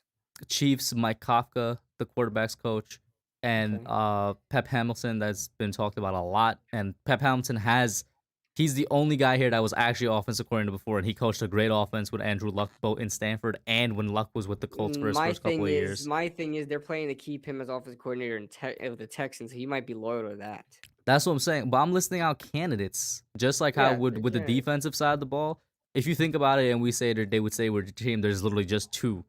There's literally just two guys for Yeah. defensive coordinators, and there's the two guys that don't have a team right now. That's what I'm saying. It's just no matter how you look at it, there's no confidence you can gather from these defensive minded head coaches that's going to be higher than hiring Brian Dable. I mean, Brian, there's so many different options with Brian Dable. It's like unmatched. It's unmatched. I don't know how the only way Giants don't hire Dable is if they That's what I lose was just Dable. saying. There is not so many. If we just say like they're gonna stay with their team because it's Yeah. just two guys that will come as a defensive coordinator or two candidates for the defensive coordinator position. Now two is Yeah. greater than zero, of course, but it's not a lot. Yeah. Yeah. Um, but like I said, the only way that Brian Dable doesn't come to New York is if Miami takes him first, because there's no way the Or if Giants will we take like somebody somebody else. was saying it earlier, like we just take too long to make a decision or something like that. Somebody Yeah. was saying earlier, like if we let him walk out after the second interview and we don't get back to him in time, maybe he goes to Miami because he's like, he's trying to get his job up and I mean, running. he had that second interview already. Mm-hmm. So, we'll see what happens. It's gonna be a race, just like when we didn't hire Matt Rule. Matt Rule had that conversation with the Giants. He actually wanted to come here. He gave the Giants an opportunity to offer He more just money. demanded mad money, and I'm Yeah, glad we when didn't give he it to got him. it, and he got it. Yeah. This is crazy. Um, but then he wanted to come here, offered the Giants to match their offer. They did not, and he went to Carolina. Could be the same thing with Brian Dable. In that case, I will be very sad if that happens. Understandable from ownership. They just don't want to throw money at somebody, but you got to get your guy though. You got to get Mm-hmm. your guy. You got to look at the other options. Mm-hmm. If you want to just say, hey, no, I'm going to settle and I'm going to get Dan Quinn. What's the point of this whole rebuilding thing? I don't want Dan Quinn. I don't want Dan. I know we talked about Dan Quinn last podcast about how he is an accomplished defensive mind coach. And he's been accomplished in the defensive coordinator position. Has not, took the team to a Super Bowl with Atlanta as head coach. But I just don't want him, man. I don't think he is going to be successful here. I don't see it. Mm-hmm. And on top of that, he's a 4-3 minded head coach. I don't want to revert this back to a 4-3. I don't want I love the 4-3. We've moved to 3-4. I didn't like it in the beginning. Now I like it and I don't want to go back. Okay? So, there's that. AB says we should just rehire Judge and Garrett. Listen, I don't know about that, bro. But this I this would was one of the cry. reasons. This was one of the reasons that people wanted to keep Judge, because a lot of people were saying, "Well, who are you gonna hire instead?" And we're sitting here discussing it, where it's literally like it's just 2 or 3 guys you could choose from, and then we're looking at, all right, who are they gonna bring under them? And it's like, oh, this is actually not as sweet as a lot of people thought it was gonna be. And what up, Mhm. Adam? How you doing? I'm doing good. Because they already have their finalists now. You know what I'm Hmm. saying? So these are the guys. Nobody else is popping up, you know. So, honestly, I wish we had a better pool of candidates. I mean, it's not the number is the problem. The top, like, it's fine to have three final. I mean, you're supposed to have like three finalists, but I can't see anything with Dan Quinn. I think he'll be fine somewhere else. Don't see him making I don't know success if Dan here. Quinn is a finals, because I don't know if he got the second interview. Did he get the second interview? Hey, I no, you're right. He did not get to Yeah. see anybody, The but guy that he got the is second interview high was interest. was Leslie Frazier. You keep forgetting about him. Yeah, He's yeah, the one but that got the it's second freaking interview. Leslie Frazier. I mean, let me be honest here. I don't want anybody to get mad at me, but they had to do it. The Rooney Rule, okay? No, It that's was the Brian easiest. Flores. No, but Leslie Frazier was first. Leslie Frazier came No, first. Brian what Flores just got what I'm interviewed. saying is if we're gonna go with that logic with the Rooney Rule, then if they actually like Brian Flores, then he would No, cover I it. think they actually do like Brian Flores. I think Leslie Frazier was more like, let me just bring you in real quick to And man, if that's and the because they brought him in literally the same time that Brian Dable, you know. and it begs the question, how much of this search, both the coach and GM search, is like actually legit, because even though we said this last podcast when we kind of discovered inadvertently that Shane was going to be the head coach, it was like, oh, so then what about these other 3 remaining interviews you have? Is that just for show? And if it's just for show, then I don't know how to feel about that, because it means that you're not actually doing what you're saying, and that's conducting a well in-depth search, Yeah, right? yeah. And that's a legitimate question, because the same thing can be said for this head coaching search right now. So how do you feel about that? it it's unfortunate because but at the same time, if you don't really think you have like obviously I think they're gonna bring in the best candidates they can to try to try to see give them the benefit of the doubt. But if they already have that mindset where they already have their guy, I think it's wrong to do. But if they really think they have their guy, I don't think it's inherently a bad thing.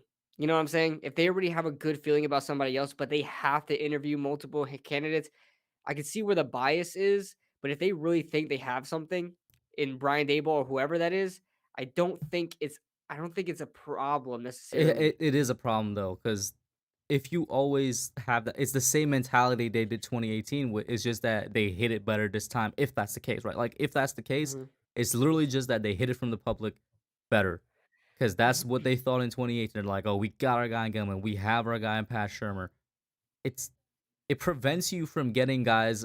This is gonna be a really old example, but it prevents you from getting guys like Mike Tomlin. For those of you who don't know how Mike Tomlin was hired, the Steelers had in mind another coach whose name I'm forgetting right now, and they interviewed Mike Tomlin, kind of like what KB is saying, just for the sake to interview him, and he wowed them. And Mike Tomlin is one of the better coaches in the NFL right now. And, he did get them a Well, Super that's Bowl, that's exactly my but point yeah, though.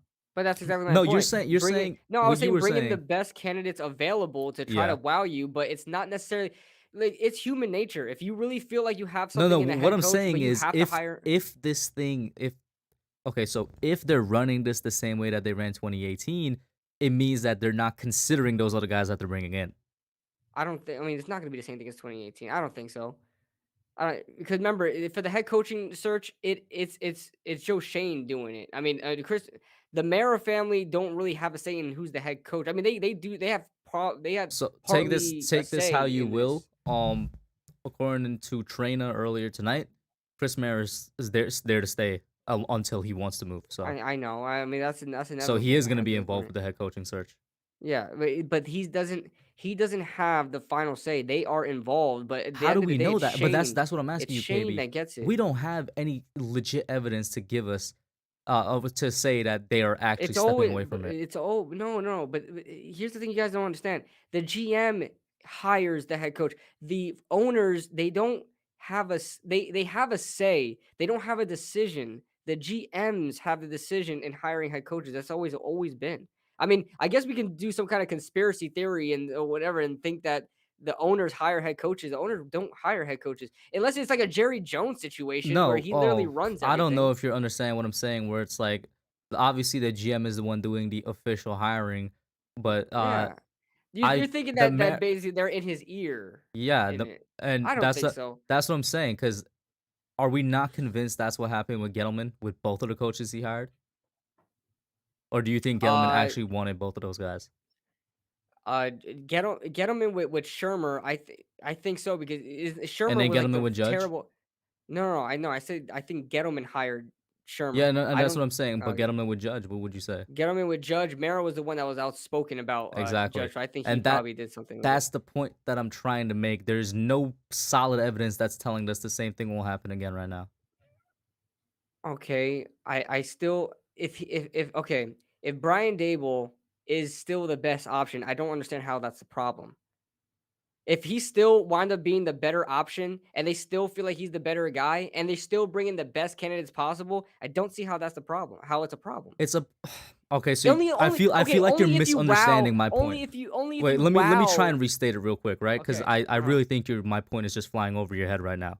it If is. Brian Dable is the best option, yes. What I'm saying is if they continue the search the way they did in 2020, or at least, the way it was heavily implied they did in 2020, then those other best candidates are not actually getting a fair shot at the job, and that's why it's a problem. Because who knows Okay, if those other best candidates is going to be a better head coach? that would only make sense if a guy like Joe Judge was the first guy they brought in and they already had a mind. They already had a thought. Joe Judge was the last guy they interviewed. He was the last guy they brought in, and then they wowed him Why are we talking about because Joe Judge right now? you're bringing up Pat Shermer and Joe Judge as if the ownership already had a I thing. 100% think that ownership had a big influence on Pat Shermer and Joe Yeah, Judge. but you're trying to say that ownership already had a mindset of hiring Joe Judge in their head coach search, and they just had a mind. He was the last one interviewed. First, they only brought him in because the Matt Rule controversy. They had a Nah, that's mindset of false. They hiring brought him Matt in because Rule. of Bill Belichick. You forgot that? Yeah, but Matt Rule was supposed to be the guy. They were ready to hire the guy. Then they hi- then they got involved with Joe Judge. They already did an interview on Joe Judge. They wowed him, and then Matt Rule declined New York, and then they went with Joe Judge. They were gonna go Matt Rule. I mean, Joe Judge was like the last guy they interviewed. So it's not like they interviewed him first and they said, "Okay, this is our guy. We'll just interview everybody else just to get him out the way." It wasn't like that. Okay then. Fine, I'll give you that. Pat Shermer What I'm either. saying is that it's gonna be like that if unless we have evidence that it's not. I mean that doesn't make any sense. You're basically trying to say something is true because we can't prove that it's wrong. That Okay, what I'm just trying to figure out what in the world the Mariners have done to give you confidence they're actually gonna let I'm this guy not. do his job.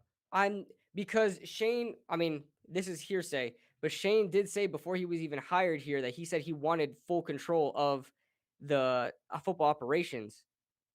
He So didn't that would say include your he, head he, coach search. No, he would it didn't not? he didn't say that. Is the Mariners said they're gonna allow whoever they hire to have full control. Okay, no, but I cannot. Let me see if I can find an article. And the But thing is, Shane the did whole say that. reason I'm bringing this up is because of the fact that Chris Mara still has his job.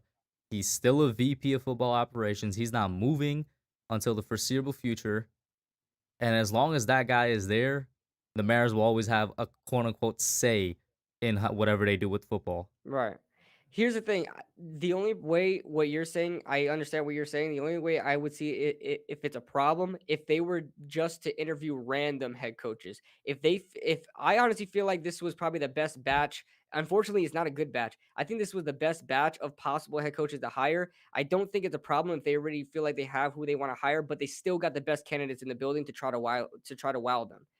If they still feel like at the end of the day the candidates that they brought in is not as good as the candidate that they have in mind, then I don't think it's a problem.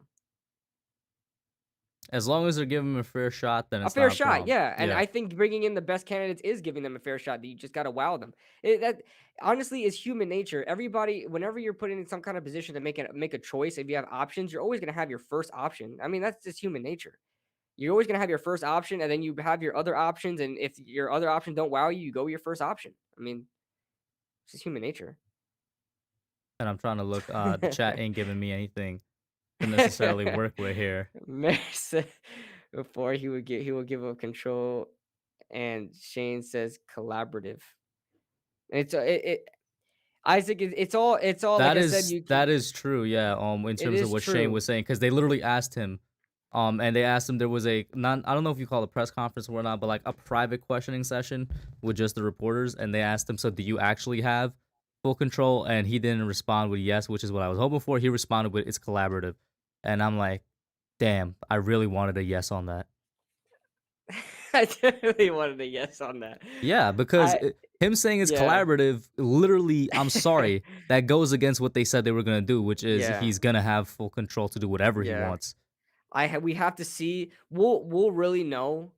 I think we'll honestly know once that head coach is hired, and then whoever talks about him the most. Like when Joe Judge was talked about, Mara was the one that talked about how much he wowed them in the interview.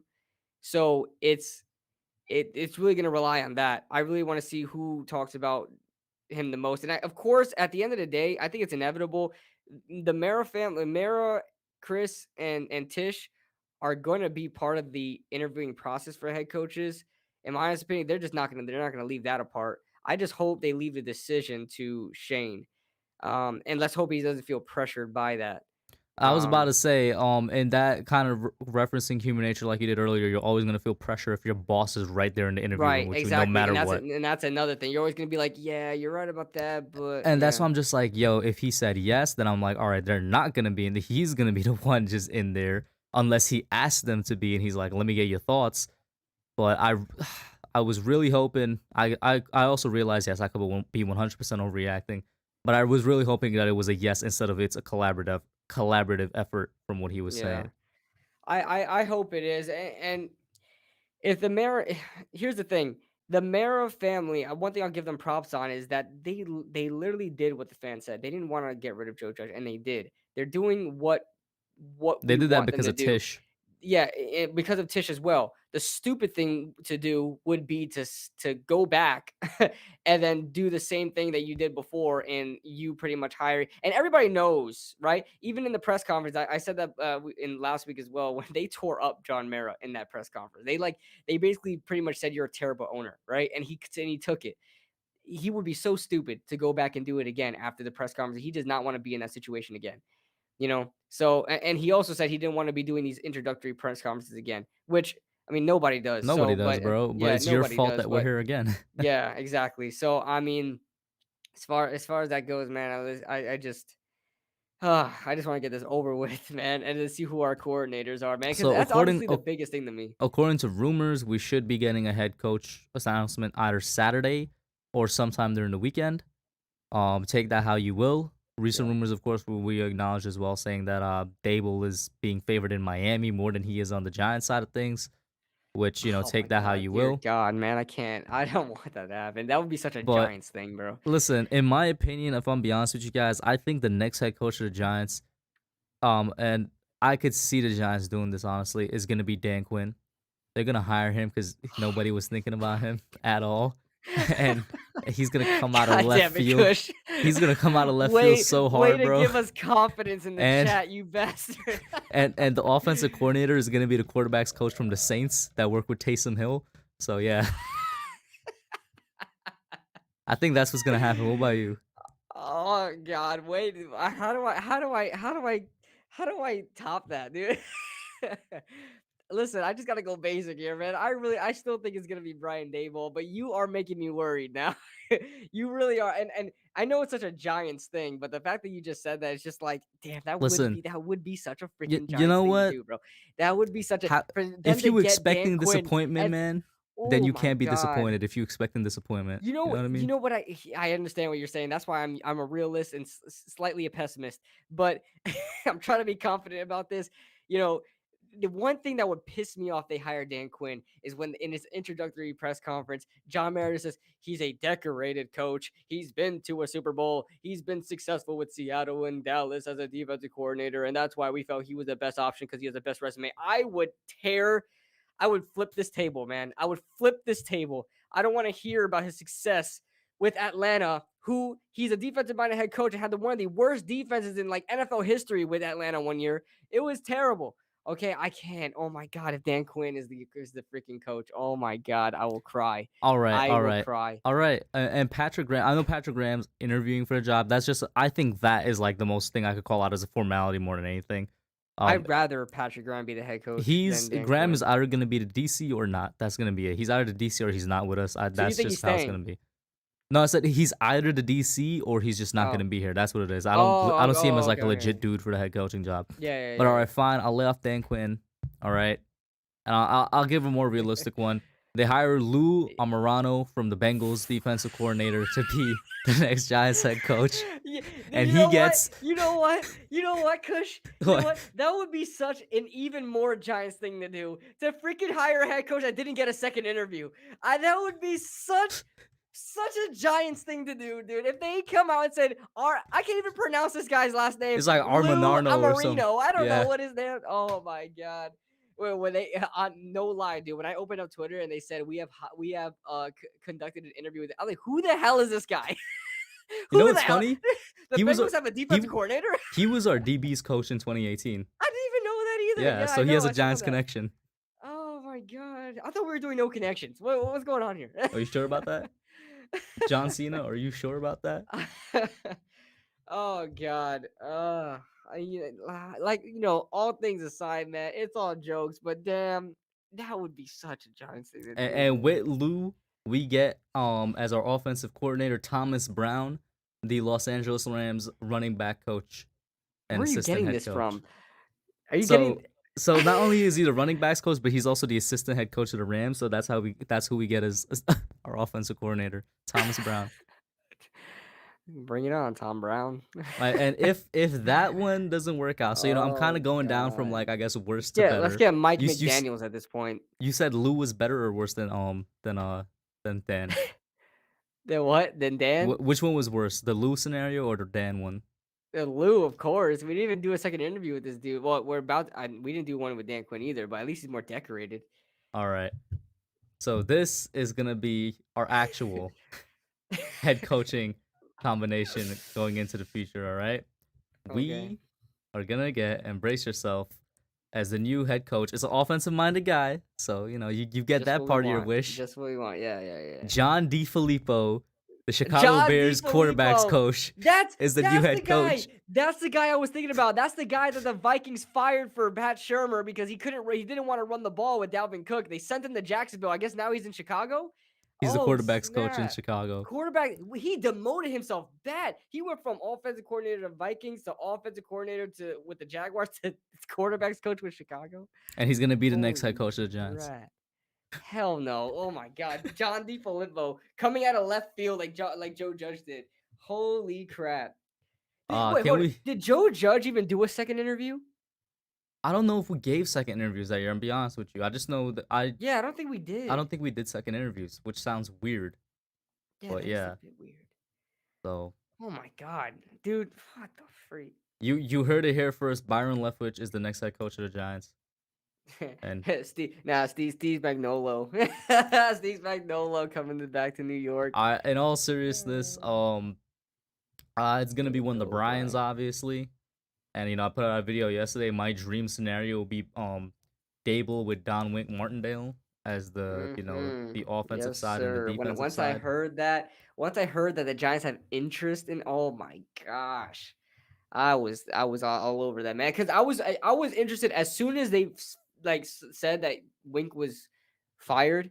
It must have been a dispute. It happens, Bro, I as don't soon think as they said he was fired, I thought it was a pipe dream. I said that on my show. I'm Yeah. like, there's no way we're getting him. There's it no way.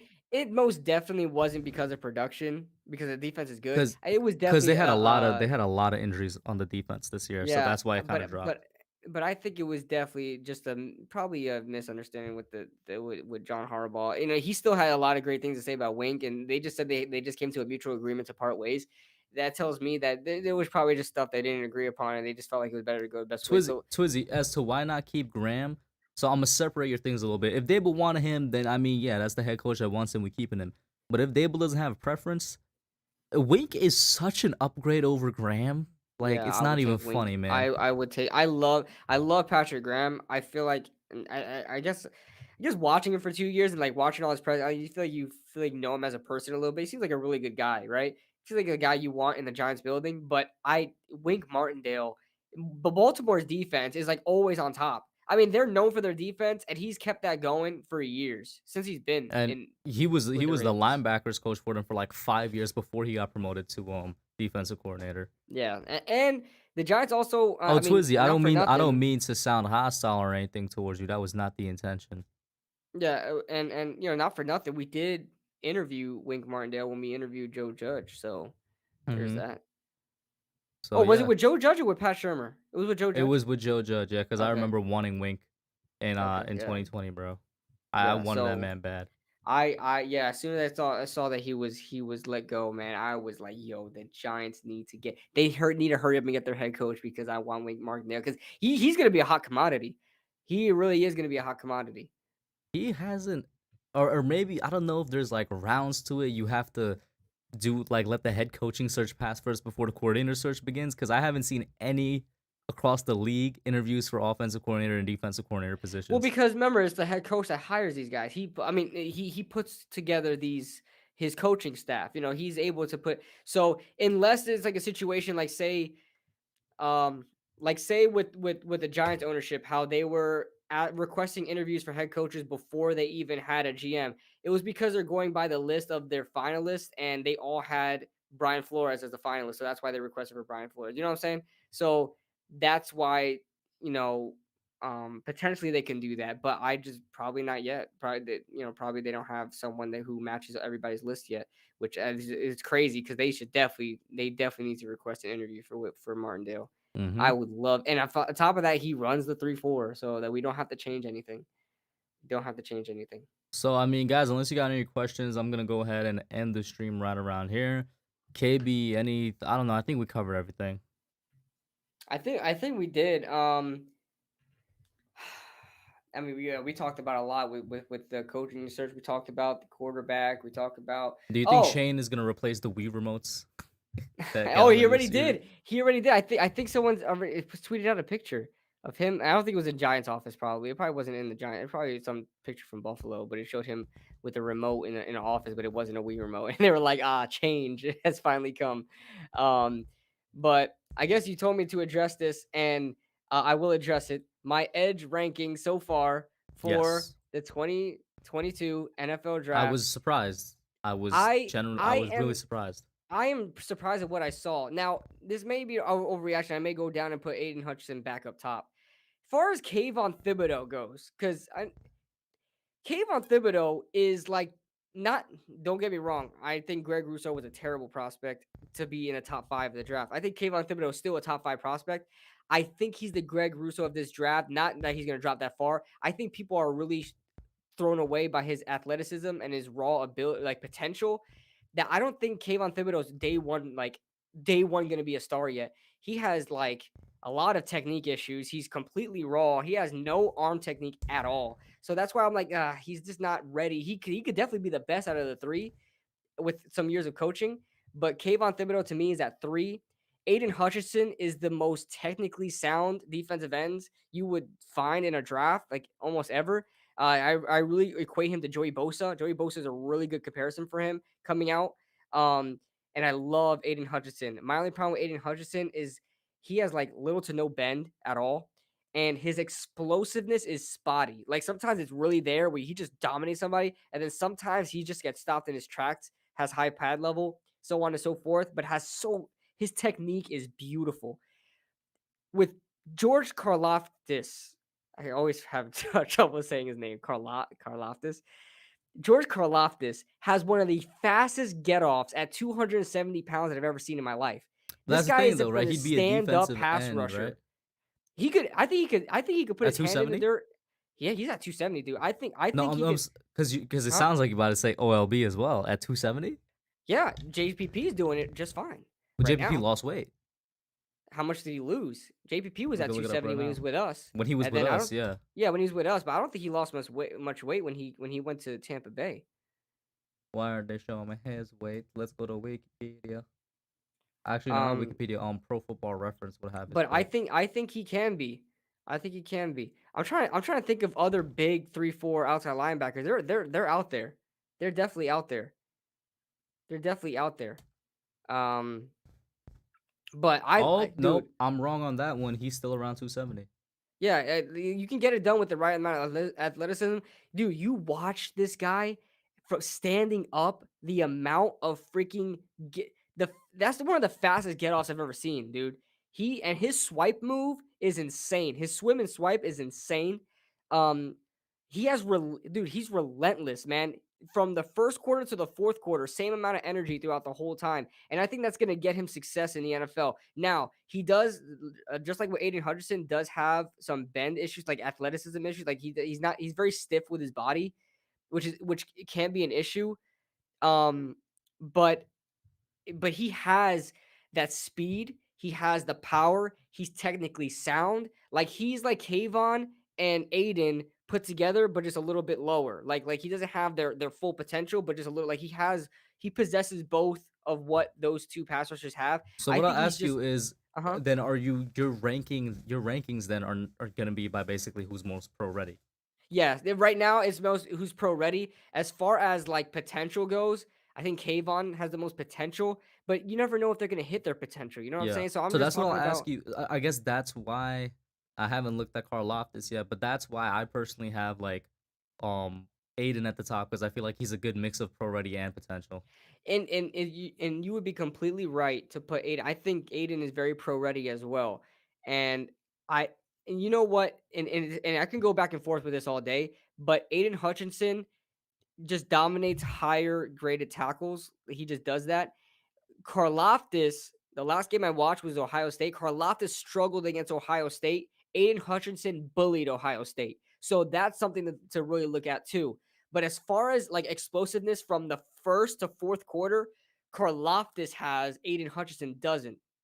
So you can really go back and forth. It's really on what you prefer. But I really like a guy that is relentless to the point where it's no matter where you are in the game, he is going to he's going to relentlessly just run after you. I mean, Karloftis is scary, bro. This guy, even when he has high pad level and he's getting like pushed, like kind of getting anchored by the tackle, he's still trying like to reach his hands to try to get to the quarterback. He's so relentless. I really like that guy, man. As far as the Marvin Leal guy, I don't like him at all. I don't know why he's graded so highly. I don't like him. I think he's like a second round, third round guy. But Where do you have guys like Ojabo and stuff like that? Ojabo is like a Ojabo I haven't done too much work on, but when I watch Aiden Hutchinson, it's like impossible not to see Ojabo because he's so fast off the line too. Ojabo is gonna be he has to be a linebacker. He cannot if he like the only thing I don't like about Ojabo is that he's only gonna fit one system. And he has to be a pure pass rusher. He's a speed rusher. He's very raw. I have a friend who's a Michigan fan, told me that he just learned football. He just learned how to be a pass rusher, which gives you a potential, right? It gives you something that he has potential, but Ojabo is very raw right now. Um, I like Ojabo, but he's just a pure speed rusher. He has to learn and develop a lot of things. As far as someone that's being more complete, it's those three I mentioned. But Kayvon has a long way to go. Kayvon has literally no dude. I saw a play, no joke. I saw a play where Kayvon literally rushed rushed the tackle and he had his arms pushed away and literally rushed the tackle with his shoulders. Like he had no arm technique at all and just ran at the tackle with his shoulder because he got swiped Hmm. by the tackle and just like used his shoulders to try to get to the quarterback. He has no arm technique at all, Kayvon Thibodeau, but he has the burst and he has the athleticism. He has great bend, like an NFL defensive end type bend that the other two don't have. That's why I still rank him very high. But man, Karloftis is so bro. I encourage you to watch Karloftis like versus Iowa or something like that, dude. Freaking insane. I don't really think he's a guy to get a lot of sacks, but he's gonna be a guy that just annoy a quarterback, annoy him. But is that the number one edge in a class though? The number one edge in a class, it doesn't just annoy the quarterback. He's like out there killing the quarterback. Yeah, I mean, he's killing people. Aiden Hutchinson is better against the run as well, which I forgot to mention. He is better against the run. Maybe I'm convincing myself that Aiden Hutchinson is still number one, but I don't know. Maybe I'm just so high off of the film that I was watching from I was about to say, I Karlaftis. feel like it's a combination of you just like being high off of the film that you just watched, but also you Yeah. realizing that he is one of the more pro ready hmm ends in the class, which would have him at number three. I still think the other two guys are ahead of him, even if Yeah, he's the I most mean, pro ready. I think for sure for sure Karlaftis is still better than Kayvon Thibodeau, in my honest opinion. I think he would for sure still be number two, debatable. But it's between Aiden Hutchinson because Aiden Hutchinson just seems like no matter what team would draft him, he's gonna be find success. Karlaftis it seems like he has a lot of work to do, but I just love how Karlaftis has the speed and the raw power and hand Hmm. technique. Like he has all of that. He's not necessarily elite in any of those, but I think he has like elite speed for his size. But Kayvon Thibodeau obviously has speed against him. But a lot of people are talking about Evan Neal. With Evan Neal, I'm not that impressed. Yeah, my number one tackle in the class is Akeem. I have to see Akeem forgive me if I don't know his name. Aquin how do you say his last name? Akeem E- Iquano or however. I just yeah, call him. That's why I just call him Akeem. I But I haven't have him watched as the him number yet. one. Yeah, I haven't watched him yet, but I'm not that impressed with Evan Neal. The I've thing seen a with lot of Neil is better that tackle it's prospects. Neil is literally the same as Kayvon in the sense that he's the one with like the most potential, is what people are saying And out of the raw, a class. bit raw, The which the is one weird that's a from an bit raw. Alabama tackle, right? It's weird. But Akeem and Charles Cross are up there for probably tackles I'm right there. hearing that those are the guys to watch right now, and I definitely got to watch those guys. But Yeah, because I compare everybody to Andrew yeah, Thomas at this point, and nobody's gonna top Andrew Thomas as far as watching film from him. I y- loved Andrew Thomas so much. Andrew Him Thomas and was a Laramie, combination, him, bro. dude, him and He was Laramie literally a Tunsil was my combination favorite. of raw potential, but also pro ready, which is why I Yes, loved him so much. dude, like him and Laramie Tunsil, I will hold every tackle to that standard. Him and Laramie Tunsil, yeah, But guys, we're gonna end it right here. I'm already about 9 minutes over. Thank you yeah. all for tuning in. I appreciate all y'all. Cookie Monster, how you doing? Jesus is in here as well. Isaac, Sober Party, Twizzy Guy, and everybody else that was in here. Make sure you tune in next week over on KB's channel. That's it for